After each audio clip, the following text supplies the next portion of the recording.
Hello and welcome to another video by Johnny. In this video, I will continue with class IELTS 41 and we do part 2 of grammar unit 11.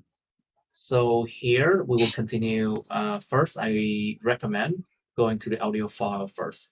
So this audio file was something that we did before in this unit. Hôm nay mình sẽ qua cái phần audio files 11A trước cái đã. Cái phần này là cái phần của những cái task trước đây trong cái bài này luôn. Okay, so let's read it. Okay, Mr. Nghiêm, can you read it first? A relatively well-known musician. A relatively well-known musician is in A town. relatively well-known musician in town. Well-known musician. Well-known musician in town. Well-known. Well-known. And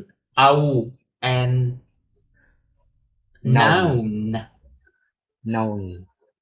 A relatively well-known musician in town, Leo. Leo is talking to a TV host about how life. H-O-S-T. Host. A TV host about how life is like as a musician. How life is like a musician. So okay. Leo, tell us what your daily life is like. So Leo, tell us what your daily life is like. Sure, every day I wake up quite late. First thing. Sure, every day I wake up quite late. I wake up quite late. I wake up quite late. Quite late. The first thing I do is have a cigarette. Have a cigarette. And a cup of coffee. Then I eat breakfast. A breakfast. After that, I teach my regular students who come into my studio. To study how to play the guitar and the piano with me. I've always been very active on websites and social media where I have many followers. Where I have many followers who like to watch videos. Of me playing music. As my followers grew, người theo của tôi nó tăng lên. When my followers grew, I started to get many fans. Contact me, asking if they could contact me. Many fans contact me asking if they could come to me for lessons. Okay, a relatively well-known. So what does the word relative means? Relative. The word relative means mang tính tương đối. So relatively well-known musician. Một cái người nhạc sĩ tương đối là nổi danh, nổi tiếng ở trong thị trấn. Tôi tên là Leo đang nói chuyện với một người TV host, là một cái người mà dẫn chương trình đó, về chuyện là cuộc sống nó như thế nào, như là một nhạc sĩ.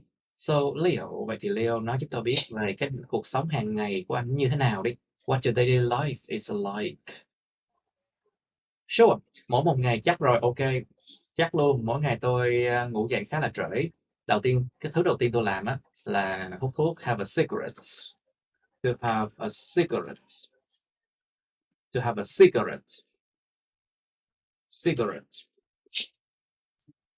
cigarette. Là cái điếu dài không? Yeah. To have a cigarette and a cup of coffee, là cái điếu nhỏ nhỏ, không phải là cigar đâu nha. Cigar nó khác.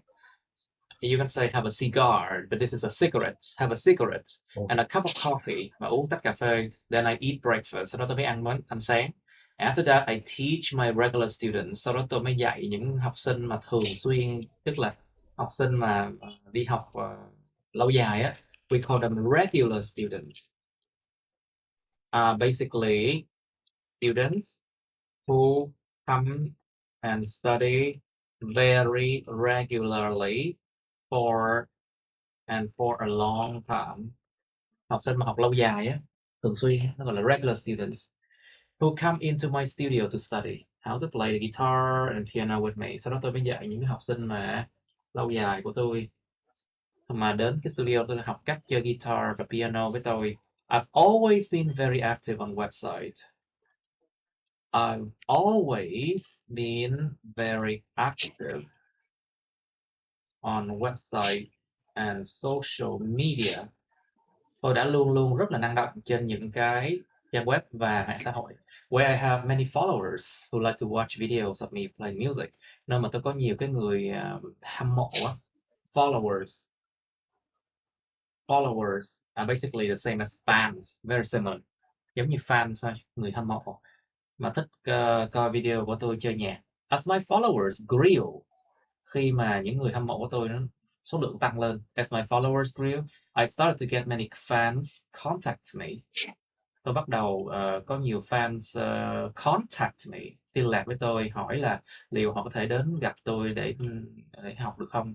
They could come to me for lessons. Okay, Miss Ma, please. That's great to hear. That's great to hear. You can make a living by teaching music. Is this a shame for other artists? Is this the same for other artists as well? Is this the same for the other artists as well? As well. Is this the same for other artists as well? Is this the same for other artists as well? Cái xu hướng mà cái thiếu âm cuối của các bạn phải làm sao đó mà chỉnh được cái chuyện này. There's a tendency that you forget the ending sound of when you read the whole sentence. You need to fix that. Is this the same for other artists as well?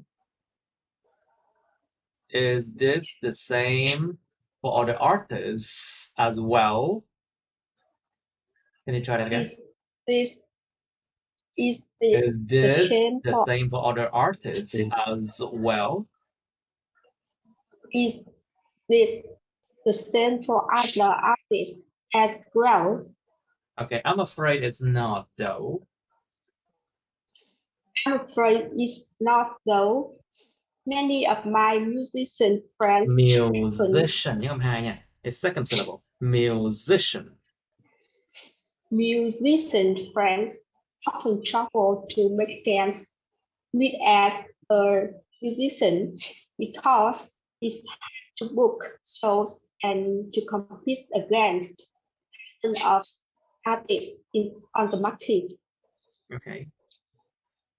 Although many venues don't pay very well for artists unless they are famous. Unless they're famous. So it's really for us. Really hay là really? Careful. It's really. It's really. It's really. It's really. It's really. Okay, let's just pronounce this word. Okay, really. It's pronounced like E kéo dài nha. Long. Really. Let's just say really. Okay. It's really tough for us to survive only on playing music shows alone. It's really tough for us to survive only on playing music shows alone.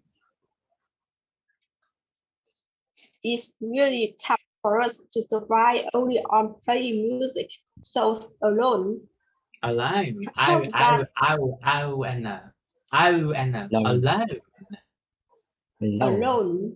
Không có ôn gì hết á. O-N.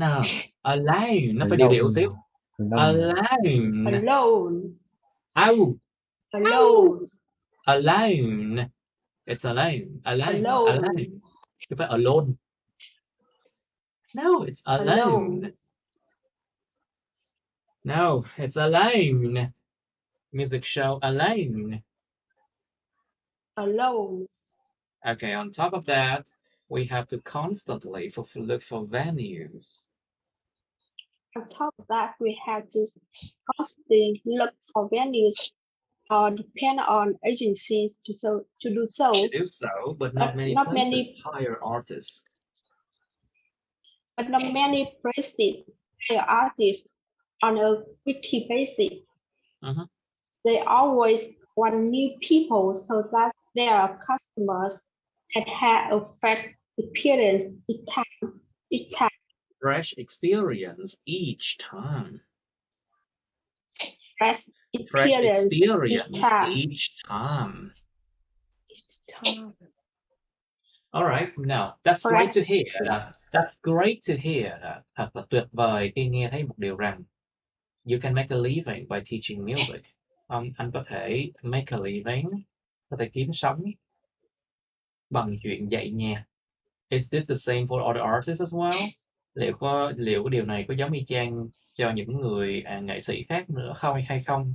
Mấy người nghệ sĩ khác có giống y chang vậy không? Is this the same for other artists as well? I'm afraid it's not. Tôi e là nó không có giống như vậy đâu. Điều gì cũng như vậy, không giống như vậy đâu. Many of my musician friends often struggle to make ends meet. Nhiều cái bạn nghệ sĩ, nhạc sĩ của tôi thường là struggle to make ends meet. Gặp khó khăn để kiếm sống. As a musician, như là một nhạc sĩ, because it's hard to book shows, bởi vì rất là khó để mà có thể đặt show, book show, and to compete against thousands of other artists on the market.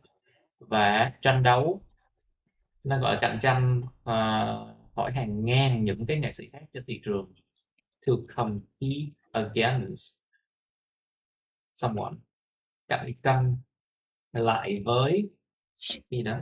Also, many venues don't pay very well for artists. Ngoài ra thì nhiều cái nơi chơi nhạc venues á, họ không có trả tiền tốt lắm cho những nghệ sĩ đâu. Venue. So the word venue basically, venue is a place that they allow music. A place that they allow music. Một cái nơi mà cho phép âm nhạc. That's a venue. Một cái nơi cho phép chơi nhạc. Many venues don't pay very well for artists unless they are famous. So it's really tough for us. Nhiều nơi họ không có trả tiền tốt cho nghệ sĩ đâu, trừ trường hợp là họ nổi tiếng. So it's really tough. Cái từ này hay đọc sai nè. Tough.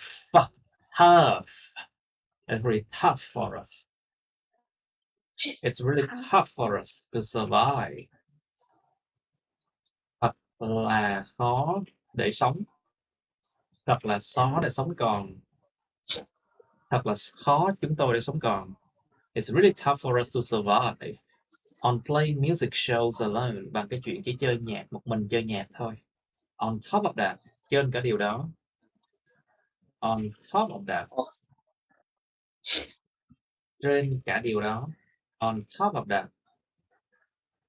We have to constantly look for venues or depend on agencies to do so.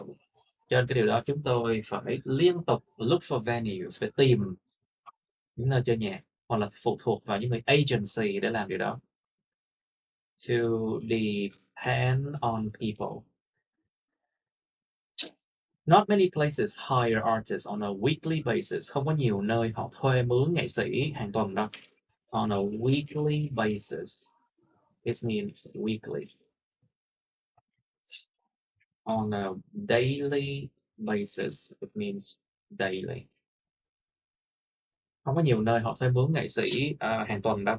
They always want new people so that their customers can have a fresh experience each time. To have a fresh experience. Có một trải nghiệm tươi mới mỗi lần, cho nên là họ mới không có, họ luôn muốn có nhiều người mới để mà những khách hàng của họ có thể trải nghiệm tươi mới mỗi lần. Alright. Miss Yeo, please. I see, but as I understand it. I see, but as I understand it, Not many people can teach music properly. I am right. Careful with properly nha, chứ không phải probably nha, hai từ đó khác nhau hoàn toàn. Careful with properly and probably, okay? Can teach music properly. Properly. I am right. Am I right? Is that the reason for the constant struggle for artists? No, not every musician possesses the ability. Musician, nhớ âm hai. Not every Musician. musician. Not Pos- every musician possess the ability to teach. Not every musician possesses the ability to teach. So I'm lucky. I know that some of my friends work part-time in fast food restaurants during the day and play music at night, but they can barely get by on the minimum wage. As for their struggles, They can get by on a minimum wage. As for their struggles, there are many. Have you heard that artists suffer more from depression than other mental health conditions than ordinary people? Ordinary, come down. Ordinary, it's ordinary. Ordinary people. Yes, it's true. When our daily practice doesn't go well, or when our bandmates don't get along well, things can get out of control. When we practice, there are always the desire to get better. We To get better. They always desire to get better. We compare ourselves. We compare ourselves with others a lot and can lead to disappointments, and it can disappointment. Can lead to disappointment. Hai chữ T lại nha. Disappointment. And it can hurt our pride. It can hurt our pride, and the depression follows, if you know what I mean. Okay, right. Okay, I see. Tôi thấy rồi. Okay, tôi hiểu rồi. But as I understand it, so but the word I see means I understand. Tôi hiểu rồi. But as I understand it, nhưng mà theo cái cách tôi hiểu, as I understand it, but as I understand it, nhưng mà theo cách tôi hiểu chuyện này thì but as I understand it, not many people can teach music properly. Không có nhiều người có thể dạy nhạc một cách đàng hoàng đâu, một cách đúng đắn đàng hoàng đâu. Am I right? Có đúng không nào? Tôi có đúng không nào? Is that the reason for the constant? Nó có phải lý do cho cái sự constant struggle of artists? Sự vật lộn với cuộc sống, sự vật lộn thường ngày, sự vật lộn thường xuyên với cuộc sống của những người nghệ sĩ hay không? Nó phải lý do cho cái sự vật lộn hàng ngày, vật lộn hoài với cuộc sống của những người nghệ sĩ hay không? No, not cái chữ no này là không. Nó trả lời câu nào? Cái chữ no này nó trả lời cái câu mà bên trên nè. Not many people can teach music properly, am I right? The word no here answer for the question here. Not many people can teach music properly, am I right? So Leo answered no. It means not many people can teach music properly. Ông trả lời no là cái câu này là ông đồng tình với cái câu bên trên này mới đúng. Các bạn phải hiểu cái lý luận của yes no của tiếng Việt và tiếng Anh nó khác nhau nha. Be careful between the yes and the no in Vietnamese and English is different. Không có nhiều người có thể dạy âm nhạc một cách đàng hoàng, tôi đúng không nào? Không có nhiều người đâu. No. Không phải nhạc sĩ nào cũng possess the ability to teach. Possess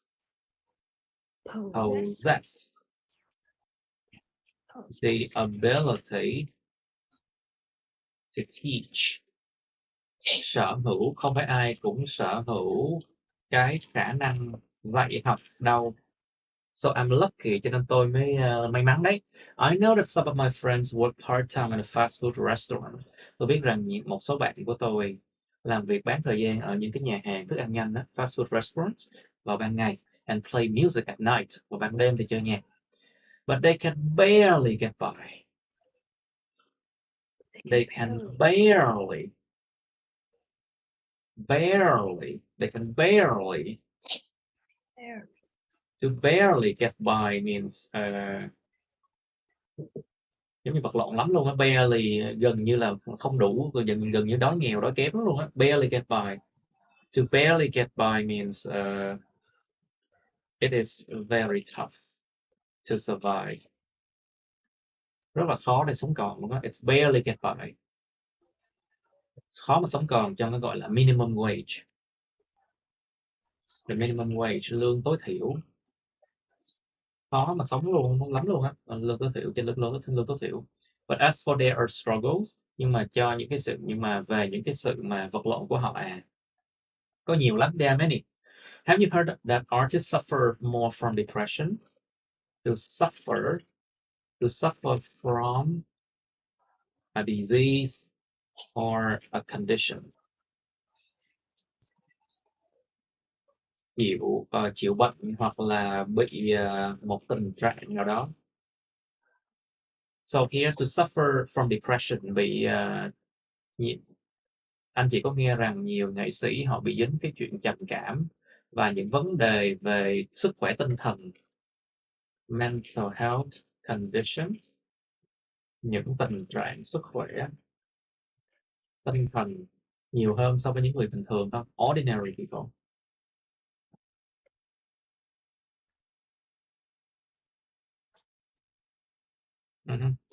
Yes, that's true. Đúng rồi đó.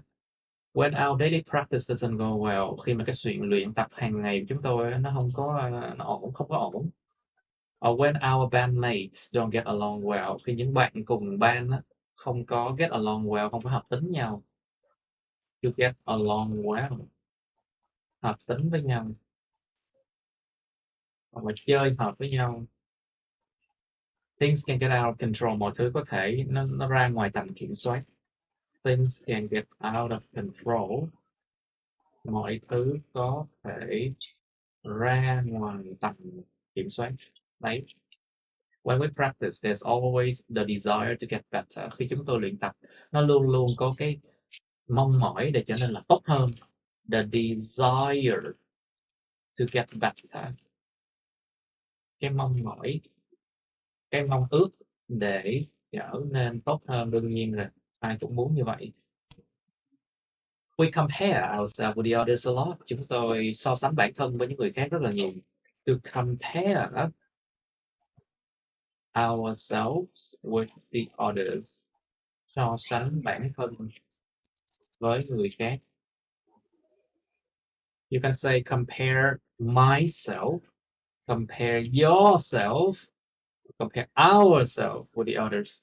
Hay so sánh bản thân với người khác. Rất là nhiều. And that lead to disappointment. Và điều đó nó dẫn đến cái sự thất vọng. To lead to disappointment. Dư chữ S này các bạn. There's an extra S here you don't need. So disappointment dẫn tới sự thất vọng. And it can hurt our pride. Và nó có thể gây hại đến cái sự mà tự hào của chúng ta. To hurt our pride. Làm hại tới sự tự hào, tức là sao? Tức là gây tự ti á. And the depression follows, và cái trầm cảm nó theo sau, nó cứ tới, theo sau nó tới.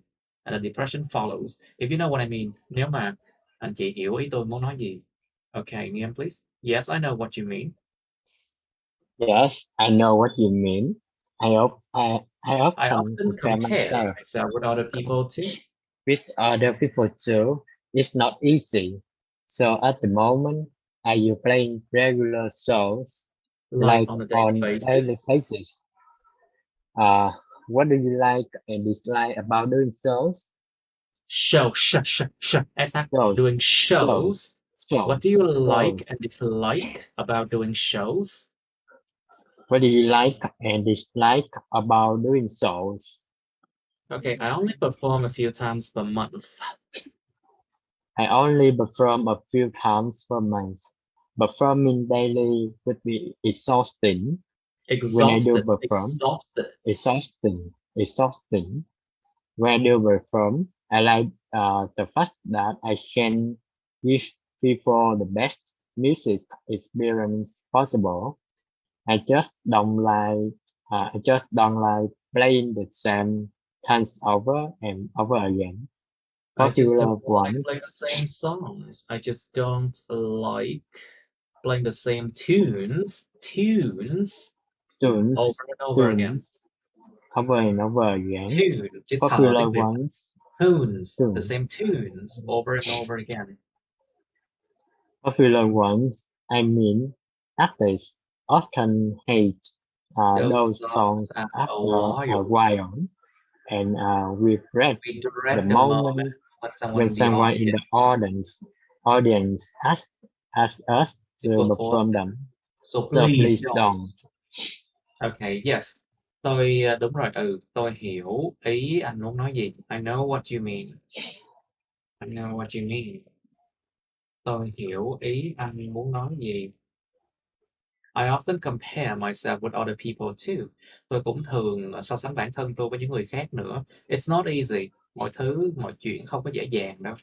It's not easy.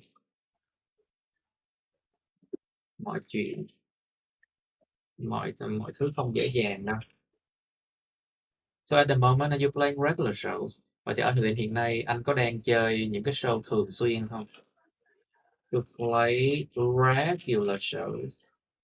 Chơi những show thường xuyên không? Ví dụ like on a daily basis. Ví dụ như show hàng ngày chẳng hạn. What do you like and dislike about doing shows? Anh thích gì và không thích gì về cái chuyện mà làm show? I only perform a few times per month. Tôi chỉ có trình diễn một vài lần một tháng thôi. To perform a few times a month. Performing daily, cái chuyện mà với anh là cái chuyện mà trình diễn hàng ngày á, nó sẽ mang tính là mệt mỏi lắm luôn á. Would be exhausting. So you see, here they use the active adjective exhausting. Thì ở đây họ dùng cái tính từ chủ động là exhausting để miêu tả cái bản chất sự vật sự việc đó là nó gây ra cảm giác exhausted. Tính từ chủ động nó sẽ dùng để miêu tả cái sự bản chất sự vật sự việc và nó gây ra cái cảm giác là tính từ bị động ở cái người khác. So basically exhausting describes the nature of something that causes you to feel exhausted. So be careful with the word exhausting, okay? Exhausting. Chơi hàng ngày á, nó mệt mỏi lắm luôn á. When I do perform, khi mà tôi thực sự có trình diễn, cái chữ do này là một cái động từ để nó nhấn mạnh cái động từ tiếp theo là perform thôi. The verb do here is used to emphasize the word perform. Khi tôi thực sự có trình diễn, tôi thích cái sự thể hiện rằng tôi có thể cho con người ta cái trải nghiệm âm nhạc tuyệt vời nhất có thể. To give people the best music experience possible. Cho con người ta cái trải nghiệm âm nhạc tốt nhất có thể. I just don't like playing the same tunes over and over again. Cứ làm hoài, làm over, cứ làm hoài. Tôi không thích cái chuyện mà chơi cùng một cái giai điệu hoài luôn á. To play the same tunes over and over again. Chơi một giai điệu hoài luôn. Popular ones, I mean, ý tôi là những cái giai điệu mà nó nhiều người biết tới, nhiều người biết tới á. Artists often hate those songs after a while. Những nghệ sĩ thường ghét những cái bài nhạc đó sau một khoảng thời gian. And we dread the moment. To dread something or someone. Rất là oải, rất là chán chường với những cái gì đó. Không có giới từ nha. There's no preposition with dread, okay? We dread the moment. Chúng tôi rất là oải cái khoảnh khắc when someone in the audience asks us to perform them. Chúng tôi rất là oải khi mà một người nào đó trong khán giả yêu cầu chúng tôi là trình diễn chúng. So please don't. Làm ơn đừng có làm vậy. The audience. Audience. Okay, right, good. Let's move on now. We need to continue. Okay, so last time we end at grammar, adjective plus of. Lần cuối là hồi nãy, hồi bữa trước là mình kết thúc ở cái chỗ adjective chấm off này. Let's continue from there, I think. All right. Miss Mo, please. Grammar, adjective plus of. Can you read, Miss Mo? Peter is frightened of having to go to the dentist. Hello, Miss Mo, are you there? Hello? Hình như Mo bị cái gì rồi? Okay, Miss Diệu, can you read it? Sorry. Oh. Sorry. Okay, Miss Mo, can you read adjective plus of? Okay. I have some trouble with my earphone. Can you It's hear me? fine. All right, I can hear you now. Yeah. Okay, Peter is frightened of having to go to the dentist. Peter is frightened of having to go to the dentist. Mhm. Don't be scared of him. He's just It's a just cat. a cat. Rebecca is terrified Rebecca of is the terrified of the sound of boots. Rebecca is terrified of the sound of boots on the wooden floor because it reminds her of a terrible past experience. Yes. He's well aware of your health condition, but it was unkind of him to make you work like this. The house is decorated with a dark purple wallpaper. Dark Which purple is wallpaper, which is typical. Không phải typical nha. No, typical, which is typical of this region. Which is typical of the region. Of this region. Of this region. Region.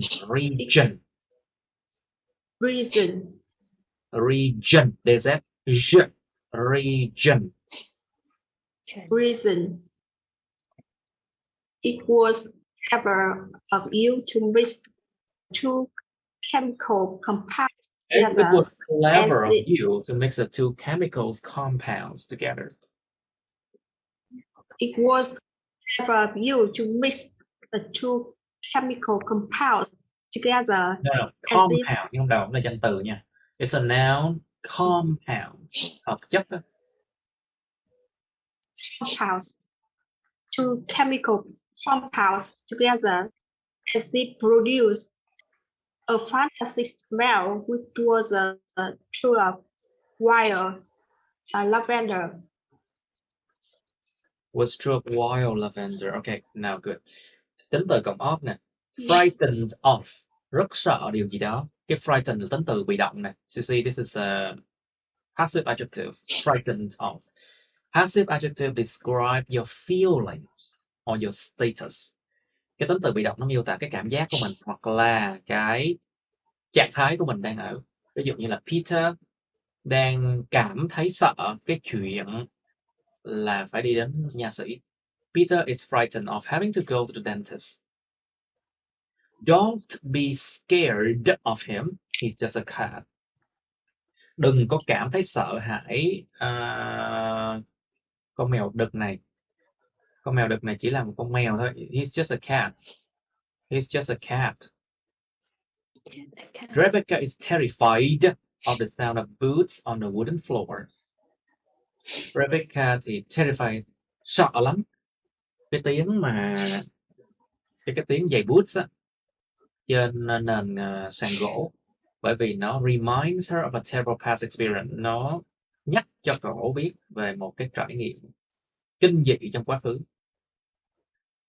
Aware of. He's well aware of your health condition. Ảnh biết rõ luôn á. Well aware là ý thức. He's well aware, có ý thức rất là tốt. Anh biết rõ luôn về cái tình trạng sức khỏe của anh chị, ông bà. But it was unkind of him to make you work like this. Nhưng mà thật là không tử tế gì khi phải bắt anh chị làm việc như thế này. Was unkind of him. Không tử tế gì hết. Unkind of him. Okay. The house is decorated. Âm đầu nha. Decorated with a dark purple wallpaper, which is typical of this region. Ngôi nhà được trang hoàng, được bài trí với cái giấy dán tường có màu tím đậm á, mà nó điển hình của cái vùng này. To be typical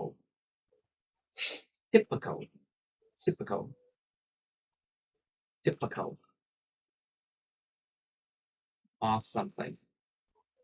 Điển hình của cái gì đó, của cái vùng này. It was clever of you to mix two chemical compounds together. Thật là anh chị, hoặc thật là thông minh. It was clever of you, anh chị thật thông minh, để mà trộn lẫn hai cái hợp chất hóa học lại cùng nhau. As it produced a fantastic smell, tại vì nó sản sinh ra một cái mùi hương tuyệt vời. Which was true of something. Wild lavender. Mà cái mùi hương này nó rất là đúng cái mùi mà hoa oải hương dại. True of wild lavender. Okay. Miss Diệu, please. He made fun of the poor man in public. He made fun of the poor man in public. It was cruel of him to do so. They donated $100 million to build nên đọc là 100 million đi. Just read 100 million, okay? They donated $100 million to build schools and hospitals. $100 million to build schools and hospitals, which was very generous of them. However, it was so selfish of the government to have taken half of the money of that money. It's good of you to give advice. It's good of you to give me advice on investments. Advice on investment. Advice on investments. I have made a small fortune already. Fortune, âm đầu nha. Fortune. I have made a small fortune already. Oh, it's so kind of you for inviting us tonight. You kept all the cookies to yourself. That's very selfish of you.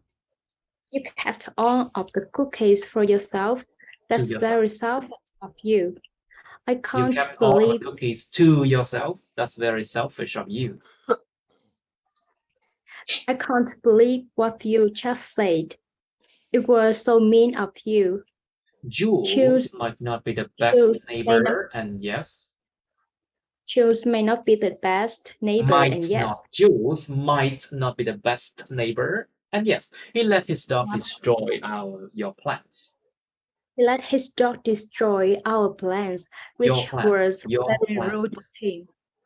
Your plants. Destroy your plants, which was very rude of him. Rude of him. But don't say that. Okay. It was so nasty. All right, okay. Thank you. Okay. You made fun of the poor man in public. Giống như là to make fun of somebody. To make fun of somebody là đem ai đó ra làm trò cười. You made fun of the poor man in public. Anh chị đem cái người đàn ông nghèo khổ đó ra làm trò cười trong nơi công cộng này. It was cruel of him. Anh này thật là ác độc để làm điều đó.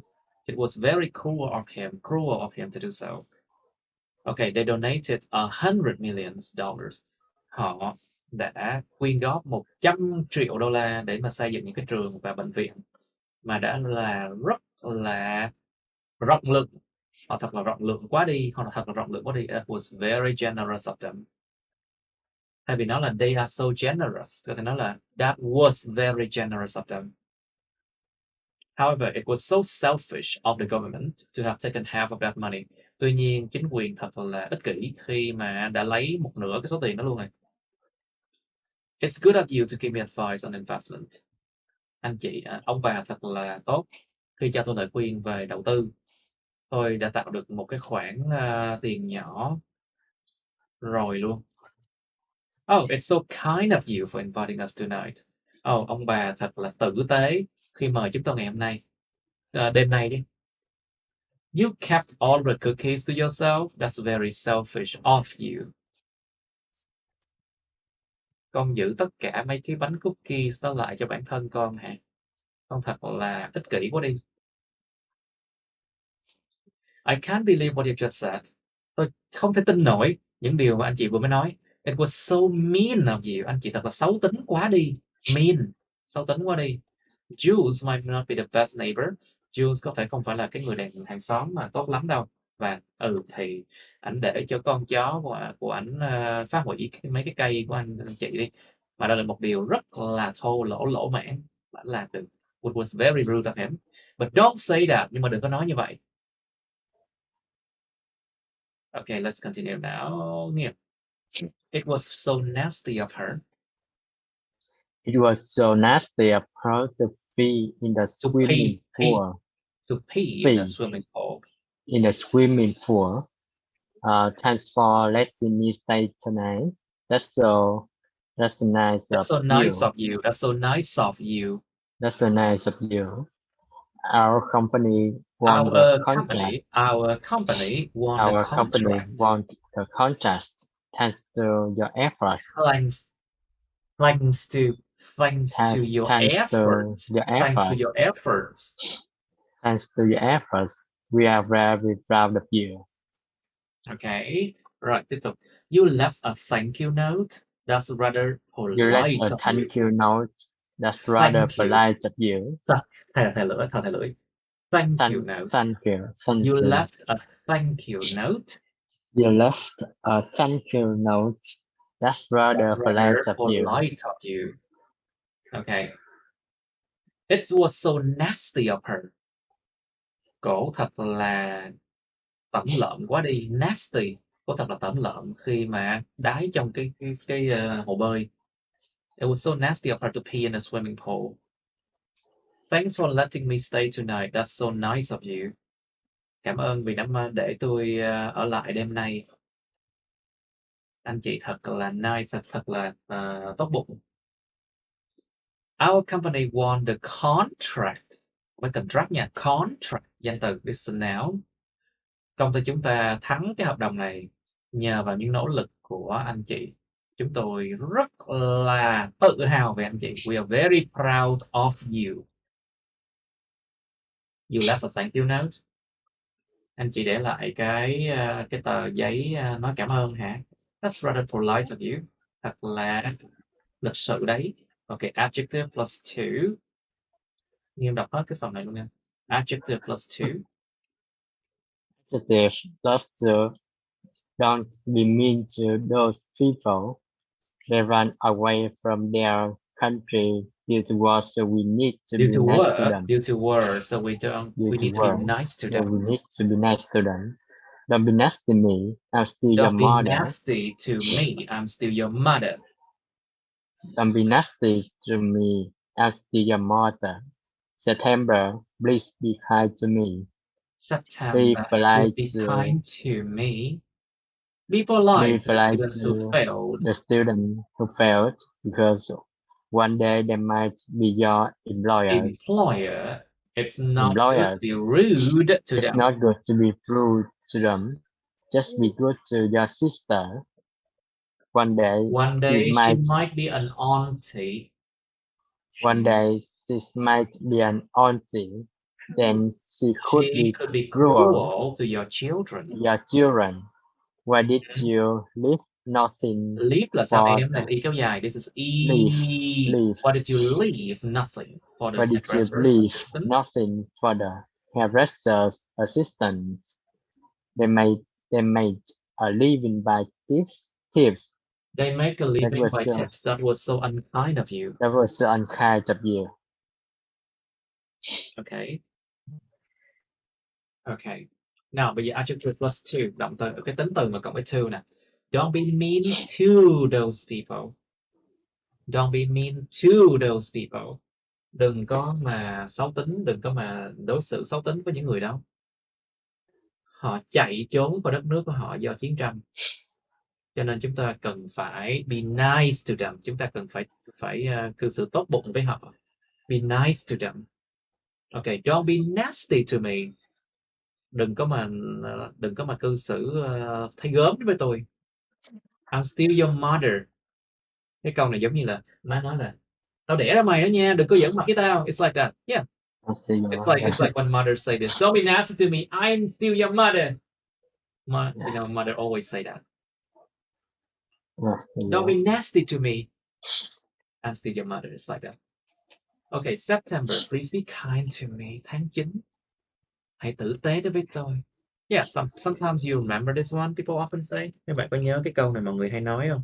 Cứ đến tới tháng là cái là tháng 12 hãy tử tế đối với tôi. December, please be kind to me. You remember? Be polite to the students who fail. Hãy lịch sự đối với những cái học sinh mà thi rớt. Bởi vì một ngày nào đó họ có thể trở thành cái người mướn anh chị đó nha. Cái người chủ anh chị đó nha. It's not good to be rude to them. Không có tốt lắm đâu. Đừng có lỗ mãn đối với họ. Thì có thấy nó thi rớt cái chê nha, một ngày nào đó nhiều khi nó làm ông chủ nữa. Well, this is true. This is something that happens, you know. Bởi vì mấy người đó không thể nào kiếm việc làm được, họ mới bắt đầu phải mở ra doanh nghiệp riêng và họ vật lộn. Họ mở ra doanh nghiệp riêng, họ phải thuê mướn. Because if these people fail, they don't get a chance to be good employees. So they have to try to open their own business. And then they hired people, you know. Okay, just be good to your sister. Hãy tốt bụng đối với lại em gái hoặc là chị gái con. Just be good to your sister. Một ngày nào đó con bé sẽ trở thành là một bà dì đó nha, và nó có thể là ác độc đối với cái đứa con của con đó. She could be cruel to your children. Why did you leave nothing for the hairdresser's assistant? Sao con không để lại cái gì hết cho cái người trợ lý của cái người hớt tóc vậy? They make a living by tips. Họ kiếm sống bằng tiền boa đó nha, tiền tips đó nha. That was so unkind of you. Con thật là không có tử tế khi làm như thế. That was so unkind of you. Okay, Miss Ma, please. Adjective plus with. I'm so annoyed with him talking. I'm so annoyed with him talking all the time. I'm so annoyed with him talking all the time. Is there anything wrong with me saying that? People are bored with him already. My father is still concerned with the present in my bedroom. Wait, Your presence. Still concerned your with your presence. Presence.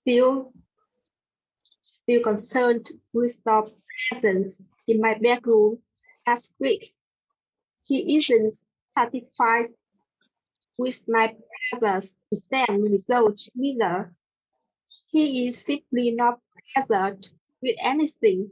Wait. He isn't satisfied with my brother's exam result neither. He's simply not pleased with anything. He is simply not pleased anything. Okay. Now, are you satisfied with this new phone? Are you satisfied with this new Satisfied. satisfied with this new phone? Satisfied. Are you satisfied? Are you satisfied with this new phone? Satisfied. Are you satisfied? Are you satisfied with With this his new phone? phone? Okay, are you satisfied with this new phone? Are you satisfied with this new phone? You seem to so fed up with the old one. My husband My is husband obsessed with his phone. My husband is upset with his phone, which isn't good. Which isn't good. I'm impressed. With how you handle the case. I'm impressed with how you handle the case. Okay. Nào, bây giờ đọc là tính từ cộng với chữ with. Adjective plus with. Thì chúng ta sẽ có là annoyed with him. I'm so annoyed with him. Tôi đang ở trong cái trạng thái đang cảm thấy rất là bực mình về ảnh. I'm so annoyed with him talking all the time. Tôi đang rất là bực mình về ảnh nói chuyện. Lúc nào cũng nói chuyện, talking all the time. Lúc nào cũng nói nhiều quá. Is there anything wrong with me saying that? Liệu có cái gì đó sai khi mà tôi nói điều đó không? Is there anything wrong with me? Tôi có gì sai không khi nói điều đó không?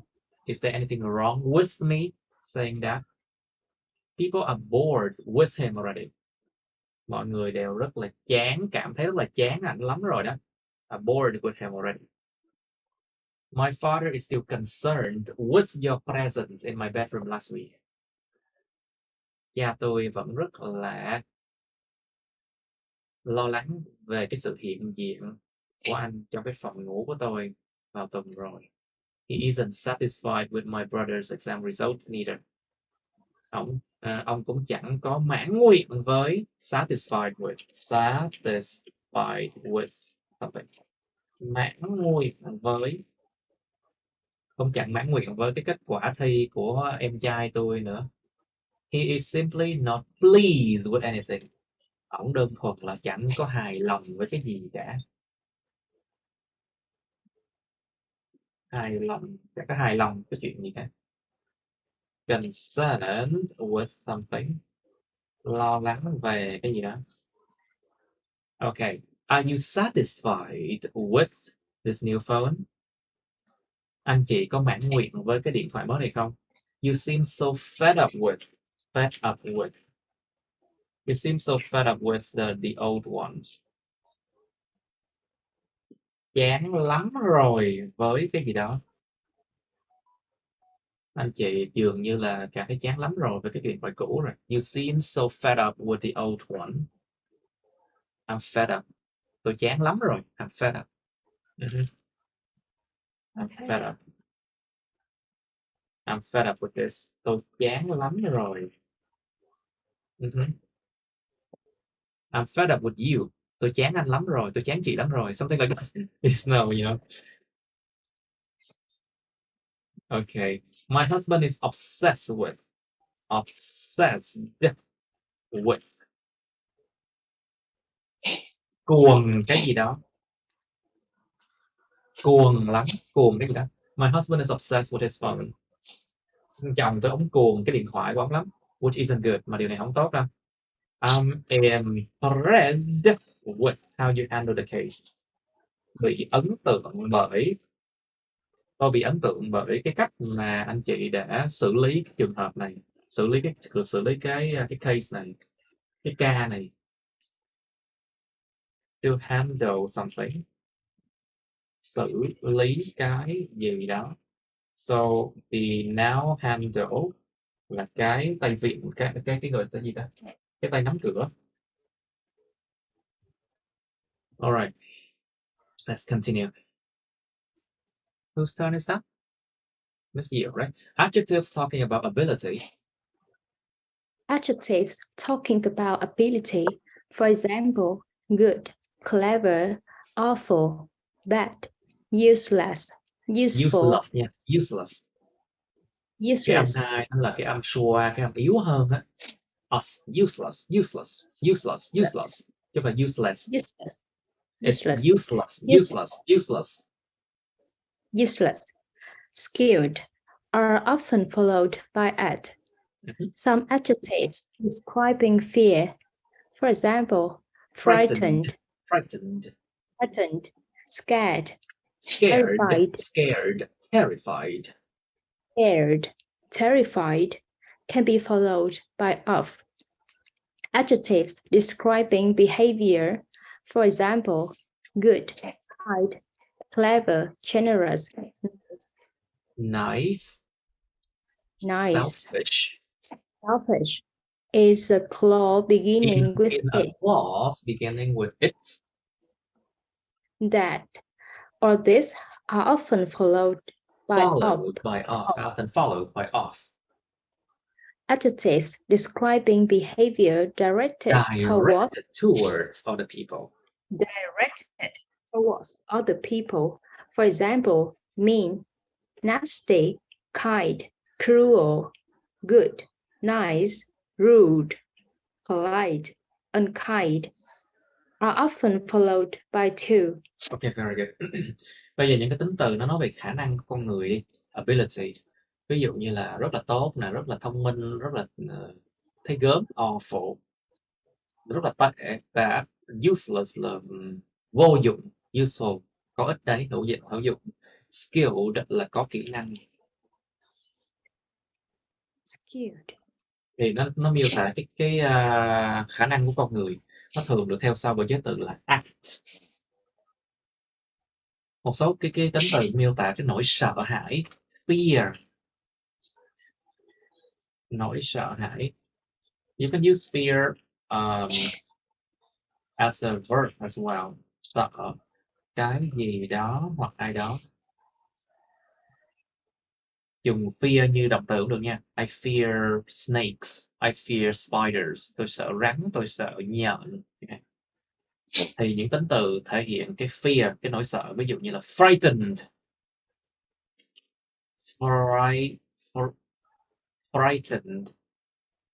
frightened, bị hoảng sợ. Scared, cảm thấy sợ. Terrified là nó còn mạnh lắm nha. Terrified là kinh hoàng, trong trạng thái sợ, kinh hoàng, tức là sợ mà sợ muốn đái ra quần luôn á. Nó là một tính từ mà mạnh, rất là mạnh. Terrified is a very strong adjective. Terrified. Okay, nó mạnh hơn hai từ còn lại nhiều nha. Terrified is much stronger than scared or frightened. Thì những tính từ này có thể được theo sau bởi chữ of để nó nêu ra cái chuyện mình sợ cái gì. It can be followed by of to show what you are scared of. Like for example, terrified of IELTS. Sợ IELTS chẳng hạn, kinh sợ IELTS chẳng hạn. Or scared of ghost. Sợ ma chẳng hạn. Ok, những tính từ miêu tả cái hành vi con người, behavior. Ví dụ, hành vi này là tốt, hành vi này là tử tế, rất là hành vi thông minh, hành vi rộng lượng, hành vi tốt bụng, hành vi selfish là ích kỷ. Trong một cái mệnh đề á, thì những cái tính từ về cái hành vi á, thường theo sau bởi cái chữ it, that hoặc là this. Mấy cái mệnh đề bắt đầu bằng chữ it, that hoặc that hoặc là this, thì những cái tính từ miêu tả hành vi đó thường được theo sau bởi chữ of. That's very kind of you. Anh chị thật là tử tế quá đi. That's very selfish of you. It's very selfish of you. It's so nice of you. This is clever of you. Something like that. Những tính từ nó miêu tả cái hành vi nhưng mà lại hướng tới một cái người nào đó thì dùng to. Ví dụ như là don't be mean to me.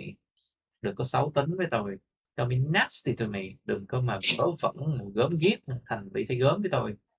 Don't be kind to me. Cruel to me, good to me, nice to me, rude to me, polite to me, unkind to me. Nó hướng tới một cái người nào đó thì chọn to. Okay. Right. Mr. Nghiêm, noun plus preposition. Noun plus Noun about. plus preposition. Noun plus Do you know? about. Do you know anything about Mr. Holmes? Mr. Holmes. Mr. Holmes. Mr. Holmes. I have Mr. Holmes. information about the whereabouts of the girl. The whereabouts of the girl. People know nothing about the imminent risk until it's too late.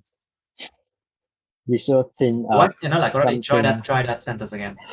People know nothing about the imminent threats. People know nothing about the imminent threats until it is too late.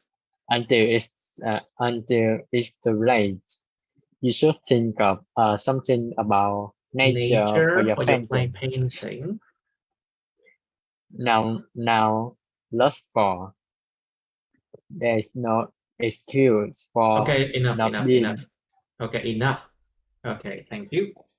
Now plus about là bây giờ tính từ giới từ cộng với lại danh từ nè, danh từ cộng giới từ nè. Bây giờ danh từ cộng với about nè. Thì có anything about, information about, nothing about, something about.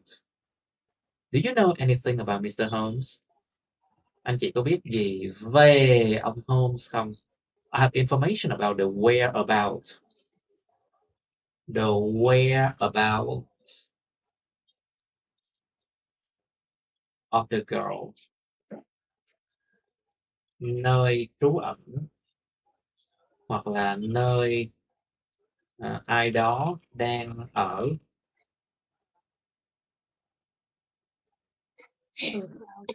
Whereabout. I have information about the whereabouts of the girl. Girl. Tôi có thông tin về cái nơi trú ẩn của cái cô gái này. People know nothing about the imminent threats. Con người ta biết không có gì cả, chẳng biết gì hết về những cái mối nguy hiểm, những mối nguy cơ tới gần. Imminent là tới gần lắm rồi. Imminent means it will happen very, very soon. Until it's too late, cho đến khi nó quá trễ.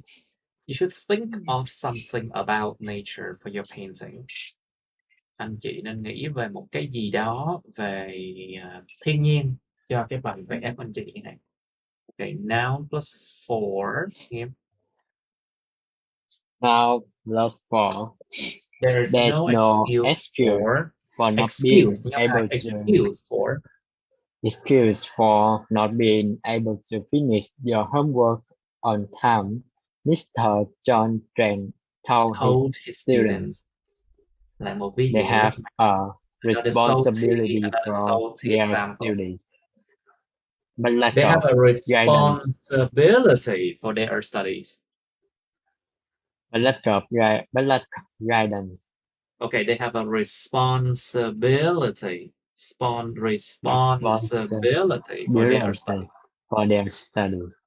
But lack guidance.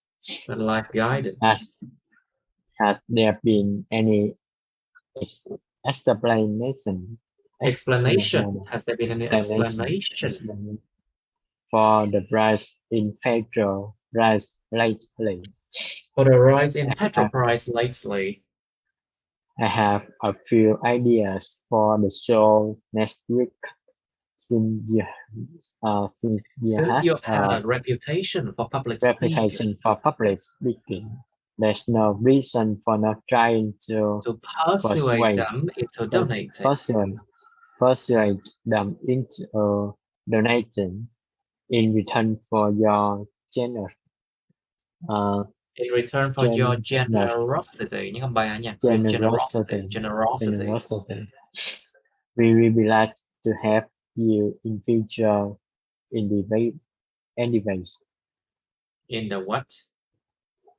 In return for generosity, we'll be glad to help you in your future endeavor. Nhưng không hai. Endeavor. There's no, There's a there is need a need for for more worker. workers, so we need to recruit more. Recruit. Recruit more. Ok, bây giờ danh từ cộng với for nè. Recruit more. Nouns plus for. There's no excuse for something. There's no excuse for cái gì đó. Không thể có một lý do biện hộ nào cho cái gì đó. Không thể có một lý do biện hộ nào. There's no excuse for. Không có một lý do nào biện hộ cho cái chuyện không thể nào mà hoàn thành bài tập đúng lúc nha. Ông John Trình nói với sinh viên học sinh của ông như vậy. một cái ví dụ rất mạnh, a very salty example. Rất mạnh đấy. They have a responsibility for something. To have a responsibility for gì đó. Có trách nhiệm cho cái gì đó. Họ có trách nhiệm cho cái chuyện học của họ for their studies. Nhưng mà họ lại thiếu cái sự dẫn dắt. To lack guidance. To lack guidance. Thiếu sự dẫn dắt. Okay. Has there been any explanation for? Liệu đã từng có bất kỳ cái lời giải đáp nào, giải thích nào, explanation? Lời giải thích cho điều gì đó, cho cái sự gia tăng về giá xăng dầu gần đây không? Để có sự giải thích nào cho sự gia tăng về giá xăng dầu gần đây không? I have a few ideas for the show next week. Tôi có vài ý tưởng cho cái show tuần tới. Since you've had a reputation for public speaking, to have a reputation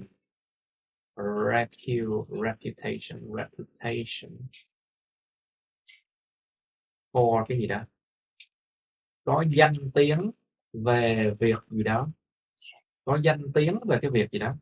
Since you have had a reputation for public speaking, nói chuyện trước công chúng, there is no reason for, chẳng có một lý do gì để mà not trying to persuade them, to persuade someone, nó bằng to convince someone, thuyết phục ai đó. There's no reason for not trying to persuade them into donating. Chẳng có lý do gì để không có ráng làm sao thuyết phục họ quyên góp hết á. In return for your generosity. In return for cái gì đó. Để đáp trả lại. Để đáp trả lại điều gì đó. In return for your generosity. Nó đến từ tính từ là generous. We'll be glad to help you. Generous. Yeah, generous là rộng lượng. Rộng lượng thì là danh từ là generosity. Generosity. Generosity. Generosity. Generosity. Sự rộng lượng, sự rộng rãi. In return for your generosity, we will help you in your future endeavor. Endeavor. Endeavor. In Future endeavor là sự theo đuổi trong tương lai, hoặc là việc trong tương lai. Sự theo đuổi hoặc việc trong tương lai. Future endeavor. Để mà đáp trả lại để đáp trả lại sự rộng lượng này của ông bà, chúng tôi sẽ rất là mừng để giúp ông bà trong những cái việc trong tương lai. In future endeavors. There is a need for more worker. Thì thay vì dùng là động từ là we need more worker, thì dùng danh từ là there is a need for gì đó, có một cái sự cần cho cái gì đó. Instead of saying with a verb, we need more worker, we can use a noun form. There is a need for. Có một nhu cầu. There is a need. Có một nhu cầu gì đó. Tức là we need something. Chúng tôi cần cái gì đó thì there's a need for something. Chúng tôi cần nhiều người làm công hơn. So we need to recruit more. Cho nên chúng tôi cần phải thuê mướn thêm. Okay, continue please. Đến bên này ta. Whose turn is that? It's Mer, right? It's me. Yeah, noun plus in. Now plus in. There's a sudden change in the There's a market sudden price. change in the market price. There's a sudden change in the market price. Mhm. So we need to be careful for writing the cost of the living Means a a decrease decrease. Danh từ it's a noun. A decrease in spending. a decrease in spending. Một sự gia An tăng. increase. Increase in sleeping hours. An increase in sleeping hours can help improve the Can health. help. Can Also, help. The health. Can help. Also, Can help improve your health. improve the health. So a drop in alcohol consumption can help Al là al. Al is out. In alcohol consumption. alcohol consumption can have a similar Alcohol effect. consumption. Alcohol consumption can have a similar effect. Okay. There has been a fall in water pressure. There has been a fall in water A pressure. fall in water pressure. A fall in water pressure. Do you have Do you have experience in fixing this kind of? Do you have experience in fixing this kind of things? In fixing this kind of thing? Okay. There is a sudden change in the market price. Có một cái sự thay đổi đột ngột về giá trên thị trường. A sudden change. A sudden change in cái gì đó. Một sự thay đổi đột ngột về cái gì đó. Về giá thị trường in the market price. So we need to be careful. Chúng ta phải cẩn thận. A rise in the cost of living, một sự gia tăng về giá thành sinh hoạt, means a decrease in spending, có nghĩa là một cái sự giảm về sự chi tiêu. An increase in sleeping hours, một sự gia tăng về cái số giờ ngủ, can help improve your health, có thể giúp cải thiện cái sức khỏe của anh chị. Also a drop in alcohol consumption, ngoài ra một cái sự giảm về tiêu thụ chất uống có cồn. Alcohol. Alcohol. Alcohol. Alcohol. Alcohol. Alcohol. Consumption. Sự Alcohol. tiêu thụ cồn. Một sự giảm về sự tiêu thụ cồn. Can have a similar effect. Có thể có một cái tác động tương tự như vậy. To have a similar effect. Có một tác động tương tự như vậy. Okay, there has been a fall in water pressure. A fall in water pressure. Nó gọi là một sự giảm về áp lực nước. Từ giảm áp lực nước là chuyện bình thường thôi. You see the fall in water pressure a lot when you live on high buildings. Khi sống ở chỉ có tòa nhà cao hoặc là tòa nhà thấp gì đó. Giảm áp lực nước là chuyện rất bình thường luôn á. A fall in water pressure is very common. Do you have experience in fixing this kind of thing? Anh chị có kinh nghiệm trong cái chuyện mà sửa chữa những cái thứ này không? Okay, Miss Miles, please can you continue? Noun plus off. Now plus off. The experience of studying in another The country. experience of studying in another country. The experience of studying in another country can change your life forever. We need the knowledge of how to harness energy from the atom. Harness energy from the atom. Mm-hmm. From the atom. She has a perfect understanding of knowledge, so we need to ask her for help. We need to ask her for help. Okay, bây giờ danh từ cộng với off nè. The experience of studying in another country Cái trải nghiệm, cái experience tức là trải nghiệm và kinh nghiệm nha. Cái trải nghiệm câu chuyện học ở một đất nước khác nó có thể thay đổi cuộc đời các bạn vĩnh viễn luôn, mãi mãi luôn, forever. We need the knowledge of how to harness energy from the atom. Chúng ta cần kiến thức của chuyện làm thế nào mà to harness means to gather, khai thác.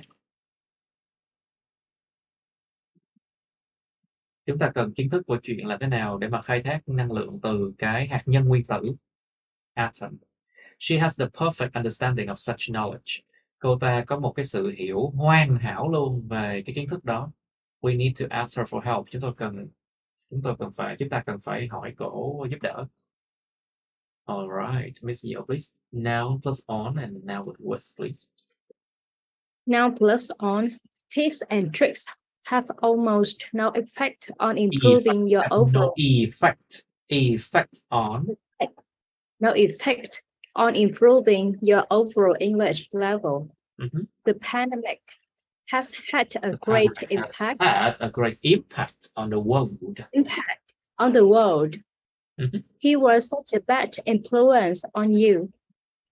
Now plus with, we have come in association with the workers' union to negotiate better working conditions for employees here. Do you have experience with coding? Coding. Do you have experience with coding? Okay. Rồi, cái now cộng on nè. Thank you.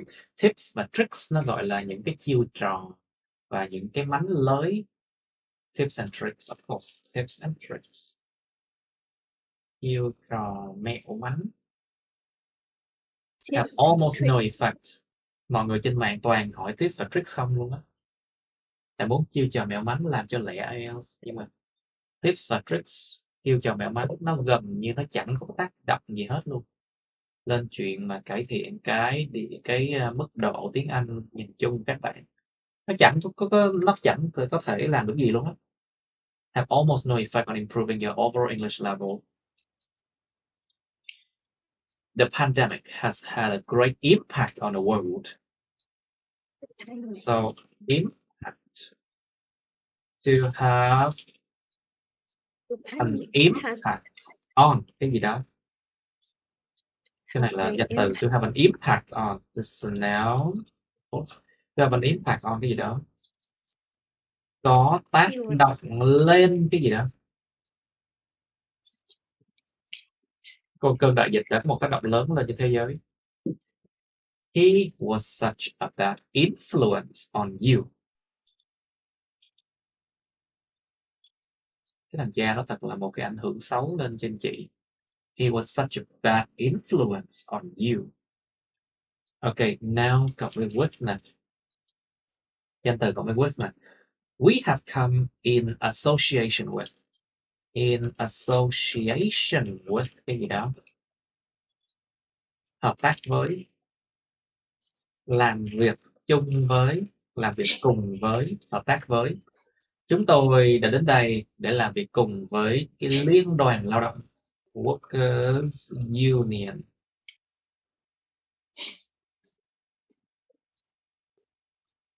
Chúng tôi đến đây hợp tác với liên đoàn lao động.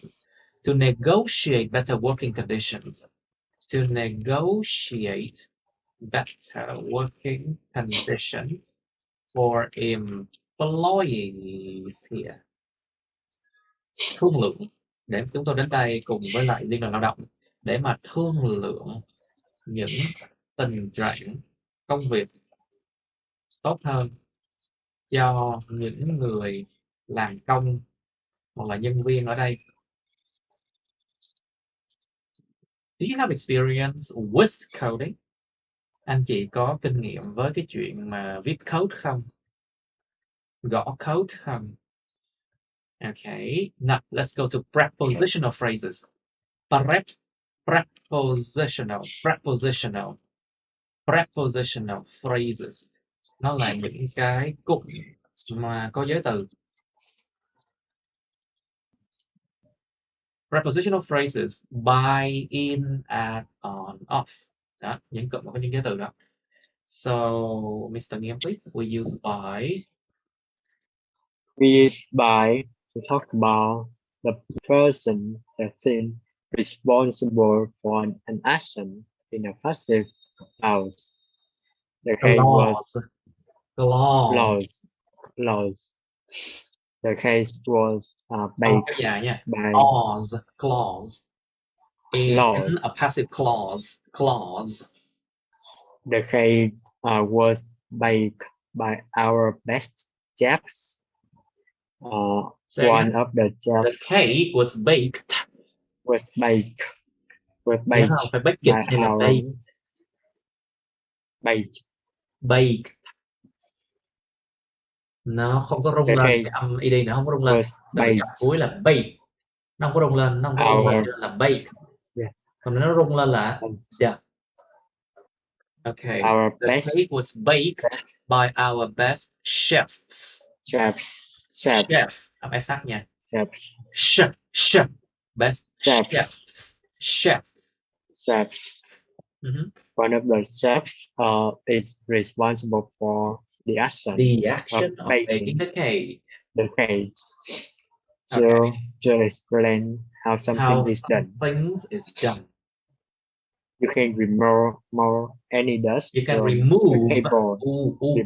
Remove. You can remove any dust from the keyboard.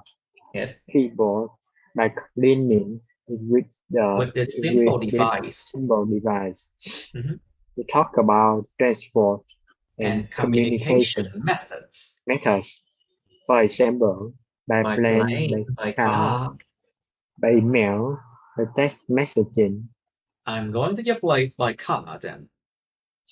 I'm going to your place by car then. Okay, now. All right.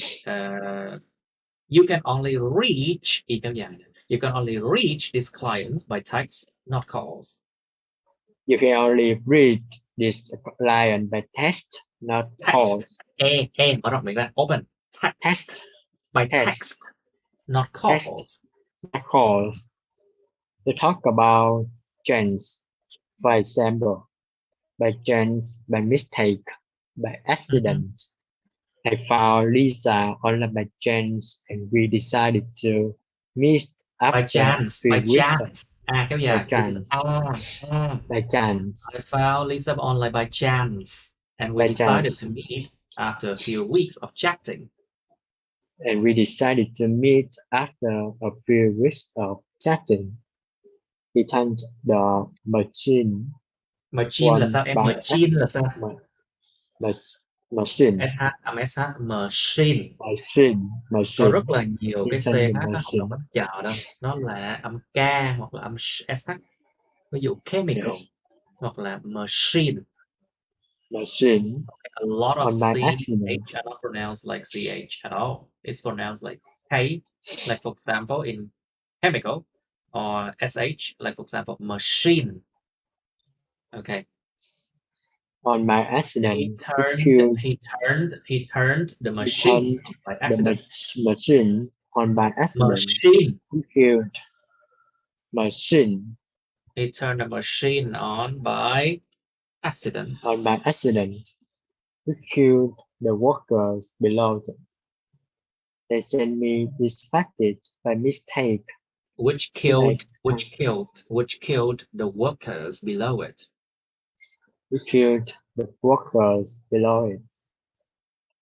They sent me this package by mistake. Should I contact them? Okay, should I contact them? Should I contact them? Should I contact them? Okay, good. Now bây giờ cái cụm giới từ với by nè. Chúng ta sẽ có gì? Chúng ta sẽ dùng by nói về cái người, cái thứ nào mà chịu trách nhiệm cho cái hành động trong một cái mệnh đề mà dạng bị động, a passive clause. Ví dụ cái bánh này đã được nướng bởi, cái chữ by tiếng Việt là bởi thôi, bởi ai thôi. In Vietnamese, by is bởi something. Cái bánh này được nướng bởi những cái đầu bếp giỏi nhất của chúng tôi, by our best chef. Careful. Cái chữ này đọc là chef.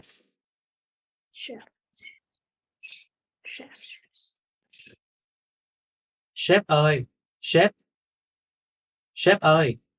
That's where the word chef in Vietnamese come from, chef. But now it doesn't only mean the chef in the kitchen, you know. Nó không chỉ có nghĩa là cái ông chef ở trong bếp đâu. Nó có nghĩa là ông sếp luôn. In Vietnamese, chef means the boss. But chef here means đầu bếp. Nó từ ngày xưa rồi, cái từ thời Pháp rồi người ta đã gọi cái người đầu bếp là chef. Người Việt mượn cái từ đó.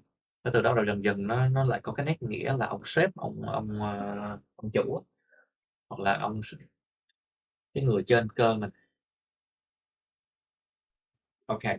The cake was baked by our best chefs. One of the chefs is responsible for the action of baking the cake. Cái bánh này được nướng bởi những cái người đầu bếp giỏi nhất của chúng tôi, tức là một trong những người đầu bếp đó thì chịu trách nhiệm cho cái hành động là nướng bánh. Làm bởi ai, đúng không? Bởi cái gì? By có thể dùng để mà giải thích là mọi thứ được thực hiện thế nào. Ví dụ, con người ta có thể loại bỏ bất kỳ cái bụi nào từ cái bàn phím bằng chuyện lau nó đi với một cái dụng cụ đơn giản như thế này. Cái thứ ba đó là dùng by để mà nói về cái chuyện transport and communication methods. Nói về chuyện transport and communication methods.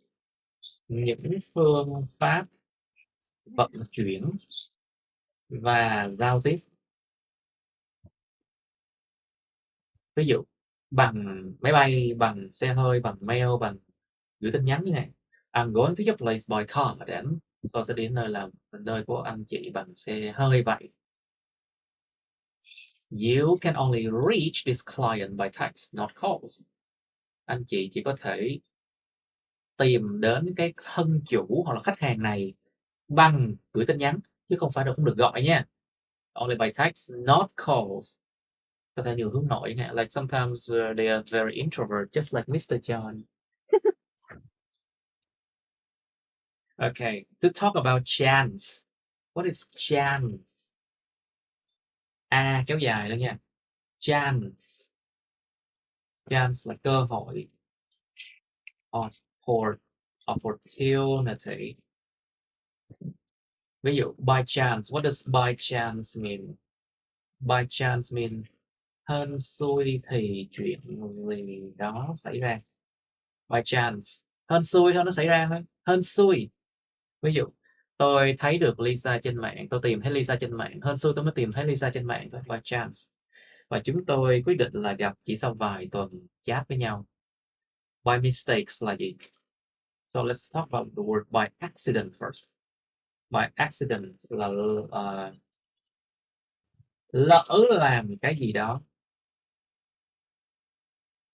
và gây hậu quả xấu. By accident means you accidentally you do something wrong and you cause a bad consequence. Lỡ làm gì đó xấu xong gây hậu quả. By accident, he turned the machine. He turned the machine on by accident. Ảnh lỡ tay bật cái máy đó lên, which killed the workers below it, mà đã giết chết những người làm công bên dưới máy này. By mistake. So what does by mistake? By mistakes means lỡ làm cái gì đó mà. You did something by mistakes. It means maybe you don't cause any consequences. Có thể không gây ra hậu quả nào cả. Lỡ thôi. They sent me this package by mistake. Người ta lỡ gửi tôi cái gói hàng này. Gửi lộn tôi cái gói hàng này. Should I contact them? Tôi có nên liên lạc với họ không? Okay, let's continue. Whose turn is that? Đến Nghiêm rồi phải. Nghiêm xong. It's Okay, me. Bob, please. We use in for the following expressions. We use in for the following expressions. In love, in pain. In love, in pain, in debt, in private. Cái từ đặc biệt, in debt. In debt, in private. In debt. đang nợ. In debt. In debt. In Từ đặc biệt private. nha, this is special, this word is special. In debt. Yeah. In private. In private. In out. In luck. In the end. In danger. In a rush. Rush. In a rush. Mhm. I'm in a rush. Why don't we Rush. talk about this? I'm in a rush. I'm in a rush. I'm in a rush. Rush. Why don't we talk I'm in about a rush. I'm in a rush. Mà Why chứ do phải là chữ I'm in a rush. I'm in a rush? No, nó vẫn chưa nghe là chữ it's not I'm in a rush. rush là không đúng, nó là rush. I'm in a rush. I'm in a rush. Đó, Why đúng don't rồi, we I'm talk in a about rush. this? I'm in a rush. Why don't we Why talk don't we about talk this about it in private later?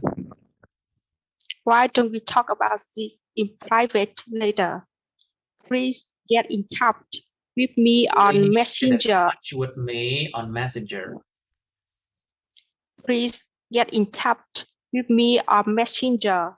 A A messaging app. messaging app. If If you are in debt, if you are in debt, try to work hard to pay it off. In the end, everything will be okay. okay. If you want to be in love, If you want to be in love, prepare to be in pain too. in pain too. Prepare to be in pain too. Okay, chúng ta dùng in cho những cái biểu đạt sau đây. In love, đang yêu.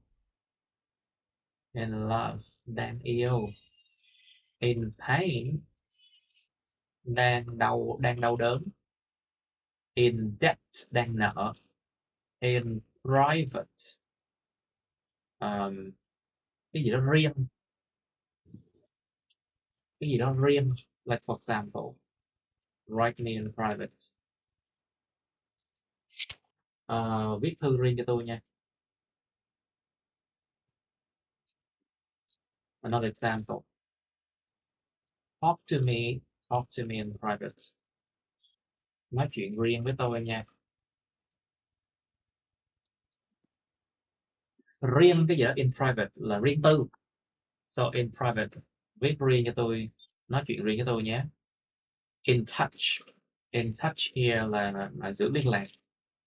Like for example, keep in touch, you know. In luck, đang gặp may. In the end, cuối cùng thì. In danger, đang gặp nguy hiểm. In a rush. Nha. In a rush. A rush. In a rush, đang vội vàng. I'm in a rush. Tôi đang vội đây. Why don't we talk about this in private later?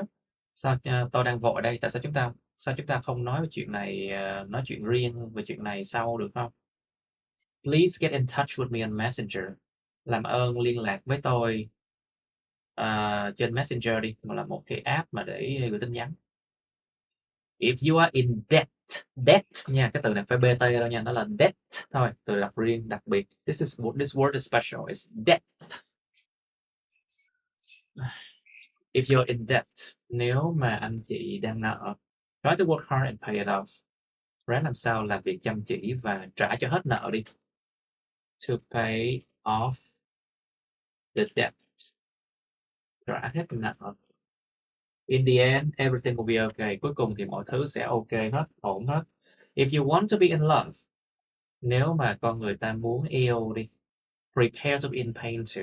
Hãy chuẩn bị để mà bị đau đớn nữa. Đã yêu thì có đau. You are in luck. Ông bà đang gặp may đấy. We have a 50% discount on that item right now. Chúng tôi có cái giảm giá 50% trên cái vật dụng đó ngay bây giờ. Okay, Ms. Yeo, please. We use at for the following expressions. We use at for the following expressions. At first, at large, at peace, At first, I wasn't impressed by your art, but now I am. We were at peace with the Germans, but there was still a distrust among the population at large. Okay, at work, at home.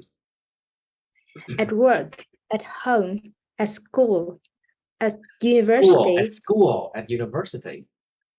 At school, at university. At school, at school, at school, at university, at the airport. At the airport. At the airport. I'm at work now. Talk to you later once I'm at home, okay? We are at school now. Are you coming in today? He got his bachelor's degree at Oxford. Bachelor. He got his bachelor's degree at Oxford University. Oxford University. The team is at the airport. Now, are you nearly here? Are you nearly here? Okay, good enough. Thank you. Bây giờ chúng ta sẽ dùng at với những cái biểu đạt sau đây. At first, what does at first?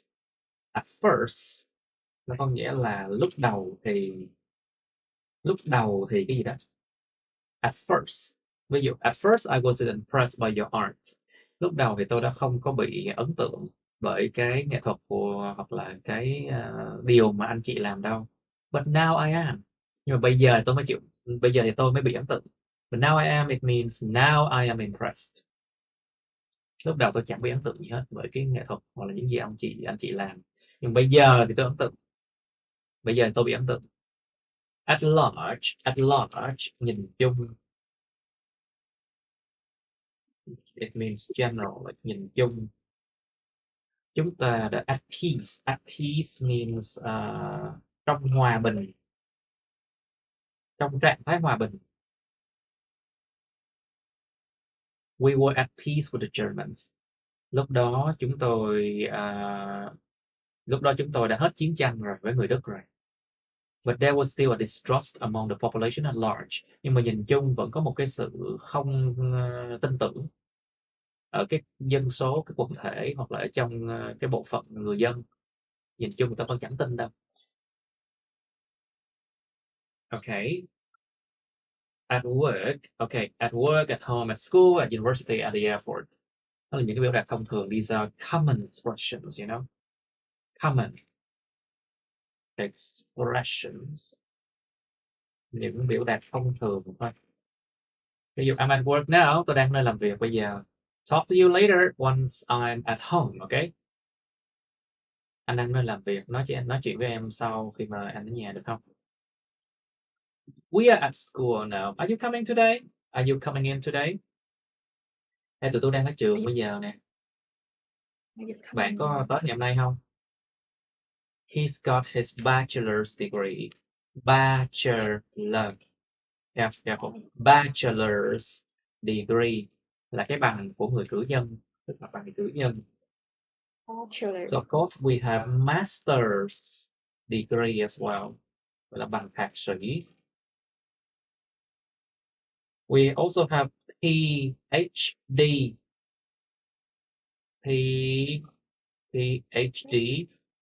degree as well. PhD là bằng tiến sĩ. PhD degree. Okay. He got his bachelor's degree at Oxford University. Anh đạt được bằng cử nhân ở cái đại học Oxford. The team is at the airport now. Are you nearly here? Nguyên đội đang ở sân bay bây giờ nè. Anh chị tới chưa vậy? Anh chị có gần tới đây chưa vậy? Are you nearly here? Okay, Nghiêm. We use on to say. We use on to say when you are somewhere, for example, on holiday, on duty, on business, on call. The nurse was on call when the patient rang the bell. Mhm. The nurse was still working, so she would come and help the patient. Help. You Um, can put come and help the patient. help the patient. I'm on The holiday patient. now. Help the patient. The patient. I'm Mhm. on holiday I'm on now, holiday. so please So please don't call me don't call me because I'm not on duty. So please. Are you traveling to Switzerland on Switzerland on business, business, sir. sir? Okay, are you traveling to Switzerland on business, sir?